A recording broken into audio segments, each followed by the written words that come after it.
रूस ने यूक्रेन के खिलाफ सैन्य अभियान तेज कर दिया है, जिसके चलते वहां हालात बेहद खराब हो गए हैं। दोनों देशों के बीच पिछले कुछ समय से तनाव चल रहा था, जिसने अब युद्ध का रूप ले लिया है। ये एक ऐसा संकट है जिसे भारत नजरअंदाज नहीं कर सकता, क्योंकि इसने यूक्रेन में रह रहे हजारों भारतीयों की जान जोखिम में डाल दी है। इनमें से ज्यादातर छात्र हैं जो यूक्रेन में मेडिकल की पढ़ाई करने गए थे, लेकिन अब युद्ध के चलते मुसीबत में फंस गए हैं। कहा जा रहा है कि यूनिवर्सिटीज ने छात्रों को ऑनलाइन क्लास की अनुमति देने में देरी की, जिसके कारण वो पहले फ्लाइट बुक नहीं कर सके।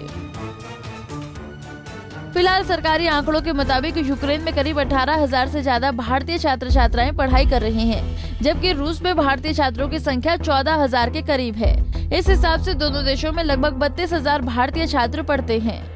यूक्रेनी सरकार का अनुमान है कि 2019 में देश में 80,000 अंतर्राष्ट्रीय छात्र थे। इनमें से लगभग 1/4 यानी कि 22.9% भारतीय हैं। भारतीय विदेश मंत्रालय के पास उपलब्ध ताजा आंकड़ों के अनुसार पढ़ाई के लिए विदेश जाने वाले भारतीय छात्रों की संख्या में साल 2020 तक वृद्धि हुई है। 2019 में 5,88,931 भारतीय छात्र पढ़ाई करने के लिए विदेश गए थे, जबकि 2020 में महामारी के बावजूद ये संख्या 2,61,406 थी।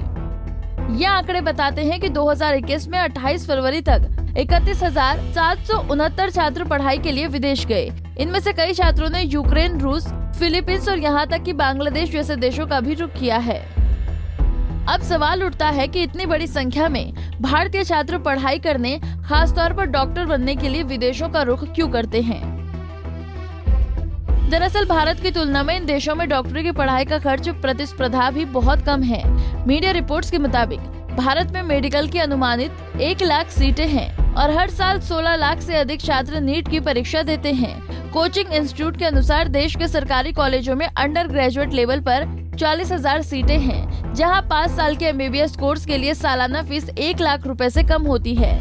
नीट की परीक्षा देने वाले कई छात्र कट ऑफ लिस्ट में आ जाते हैं, लेकिन उन्हें सरकारी मेडिकल कॉलेज में जगह नहीं मिलती है। ऐसे छात्रों को डॉक्टर बनने का सपना पूरा करने के लिए निजी मेडिकल कॉलेजों में 1 करोड़ रुपए से अधिक फीस चुकानी पड़ती है। जानकारी के अनुसार देश में प्राइवेट मेडिकल कॉलेजों और डीम्स यूनिवर्सिटीज में 60,000 सीटें हैं। ये यूनिवर्सिटीज सालाना 18 से 30 लाख रुपए तक की फीस चार्ज करते हैं। 5 साल के कोर्स के लिए ये राशि 90 लाख से 1.5 करोड़ रुपए तक होती है, लेकिन हर कोई इतनी फीस चुकाने में सक्षम नहीं होता है और उनका डॉक्टर बनने का सपना अधूरा ही रह जाता है। मीडिया रिपोर्ट्स के अनुसार सरकारी कॉलेजों में भी एडमिशन दिलाने के नाम पर इनमें से कई छात्र ठगी का शिकार हो जाते हैं। तो वहीं नीट की परीक्षा से पहले भी कोचिंग के लिए छात्रों को लाखों रुपए खर्च करने पड़ते हैं। यही वजह है कि बड़ी संख्या में भारतीय छात्र डॉक्टर बनने के लिए विदेशों का रुख कर रहे हैं। यूक्रेन, रूस, किर्गिस्तान और कजाकिस्तान इन छात्रों की पसंदीदा ठिकाना है। सरकारी आंकड़ों के मुताबिक यूक्रेन में 18,000 से ज्यादा भारतीय छात्र छात्राएं पढ़ाई करते हैं। वहाँ मेडिकल में भारत जैसी प्रतिस्पर्धा नहीं है। यूक्रेन की मेडिकल डिग्री की मान्यता भारत के साथ साथ WHO, यूरोप और ब्रिटेन में है, यानी यूक्रेन से मेडिकल करने वाले छात्र दुनिया के किसी भी हिस्से में प्रैक्टिस कर सकते हैं। यूक्रेन के कॉलेजों में MBBS की पढ़ाई की सालाना फीस 4 से 5 लाख रुपए है, जो कि भारत के मुकाबले काफी कम है। इतना ही नहीं, अब बड़ी संख्या में भारतीय छात्र फिलीपींस और बांग्लादेश का भी रुख कर रहे हैं। जानकारी के अनुसार बांग्लादेश में डॉक्टर बनने का खर्च 25 से 40 लाख रुपए है, जबकि फिलीपींस में MBBS कोर्स का खर्च 35 लाख रुपए और रूस में 20 लाख रुपए है। इनमें हॉस्टल का खर्च भी शामिल है। आपको बता दें कि भारत सरकार रूस के हमले के चलते यूक्रेन में फंसे भारतीयों को वापस लाने में जुटी है। गुरुवार यूक्रेन के अधिकारियों ने यात्री विमान के परिचालन के लिए अपने देश का हवाई क्षेत्र बंद कर दिया था।